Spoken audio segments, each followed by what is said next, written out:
This just to put some terms on the table so we understand them.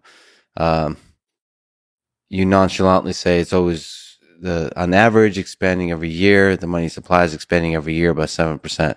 That's a bad thing. That's universally a bad thing. It's awful.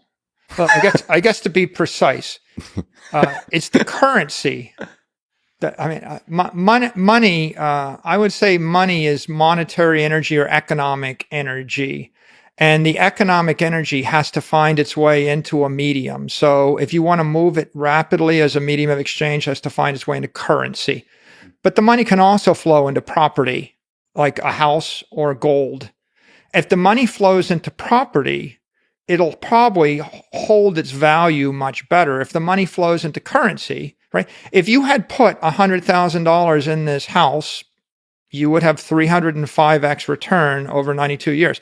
But if you had put the money, $100,000 in a safe deposit box and buried it in the basement, you would have lost 99.7% of your wealth over the same time period.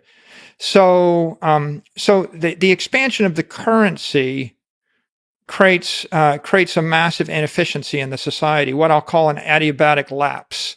It's what we're doing is we're bleeding the civilization to death. Right? What's the adiabatic? What's that word? That's adiabatic lapse. Adiabatic. Right. In aerospace engineering, you want to solve any problem, they start with the phrase, assume an adiabatic system.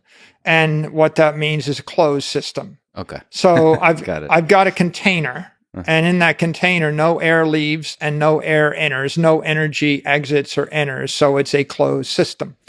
So you got the closed system lapse. Okay. What's a closed? Okay. I'm going to use there's a leak in the ship. I'm going to use a physical metaphor for you because you're the jujitsu, right? Like you got 10 pints of blood in your body. Mm-hmm. And so before your next workout, I'm going to take 1 pint from you. Mm-hmm. Now you're going to go exercise, but you're 1 pint. You've lost 10% of your blood. Okay. You're not going to perform as well. It takes about 1 month for your body to replace the red blood platelets. So what if I tell you every month you got to show up and I'm going to bleed you? Yeah. Okay. So if I'm draining the energy, I'm draining the blood from your body, you can't perform. Adiabatic lapse is when you go up in altitude. Every 1,000 feet, you lose 3 degrees. Mm-hmm. You go at 50,000 feet, you're 150 degrees colder than sea level. That's why you look at your instruments and instead of 80 degrees, you're minus 70 degrees. Why is the temperature falling?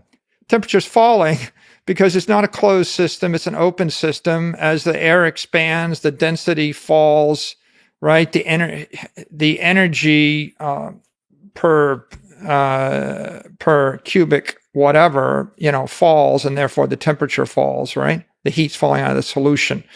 So when you're inflating, let's say you're inflating the currency supply by 6%, you're sucking 6% of the energy out of the fluid that the economy is using to function. So the currency, this kind of ocean of currency, that's a nice way for the economy to function. It's the most kind of it's being inefficient when you expand the money supply, but it's the liquid. I'm trying to find the right kind of adjective here. It's how you do transactions at a scale of billions.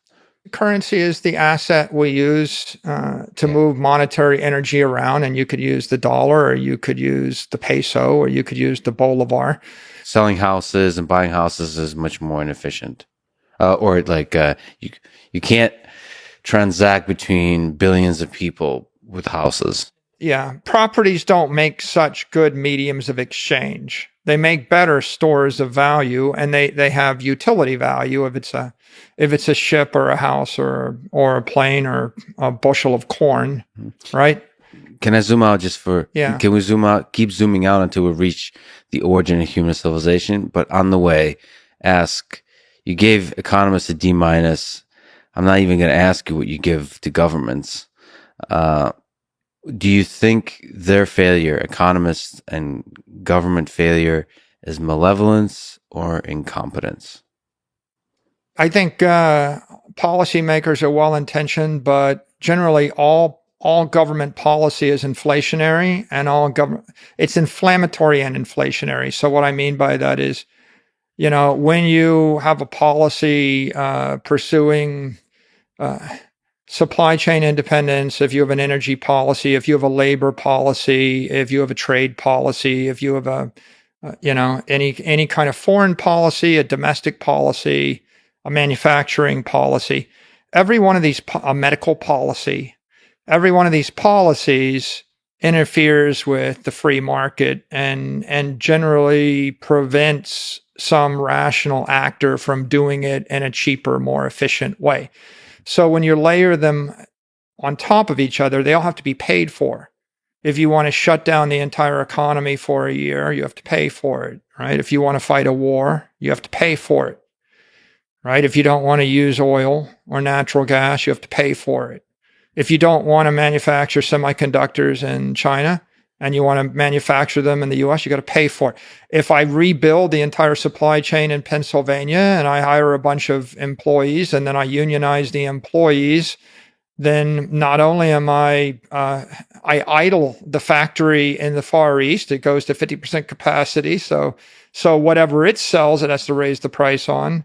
And then I drive up the cost of labor for every other manufacturer in the US because I'm competing against them, right? I'm changing the conditions. So everything gets less efficient, everything gets more expensive.